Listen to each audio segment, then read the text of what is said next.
আলম, আব্বা আপনি? তারপর আব্বাস মিয়া, হ্যাঁ বাবা, জায়গা আমি দিব।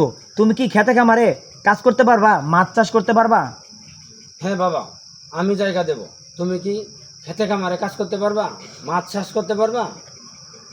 আলম, আব্বা আমাকে একটু দেখিয়ে দিলেই ইনশাল্লাহ আমি পারবো। তারপর বাপ্পি, আরে দুলা ভাই আমি আছি না, আপনি কোনো টেনশন করেন না, আমি সব শিখিয়ে দেবো হাসি মুখে। হ্যাঁ, অ্যাকশন। বাপ্পি, ডায়লগ বল। বাপ্পি, আমি বলি তোমার বাপ্পি নাম কইতাছি না মিয়া। হ্যাঁ যাও, আবার আবার। আরে দুলা ভাই আমি আছি না, আপনি কোনো টেনশন করেন না, আমি সব শিখিয়ে দিব হাসি মুখে, হাসি মুখে। হাসি মুখে। আরে দুলো ভাই আমি আছি না। হ্যাঁ আমি আপনারা সব শিখিয়ে দিব। ওকে যাই, রোলিং। 3 আপনি 2 কোনো 1 টেনশন 0 করেন না। অ্যাকশন। আরে দুলা ভাই আমি আছি না, আমি সব শিখিয়ে দিব। ভাই তাই নাই। আরে দুলা ভাই আমি আছি না, আমি সব শিখিয়ে দিব, আপনি কোনো টেনশন করেন না। ওকে যাই, রোল। 3 2 1 0 অ্যাকশন। আরে দুলা ভাই আমি আছি না, আমি সব শিখিয়ে দিব, আপনি কোনো টেনশন করেন না। ওকে গাড়ি। ওকে।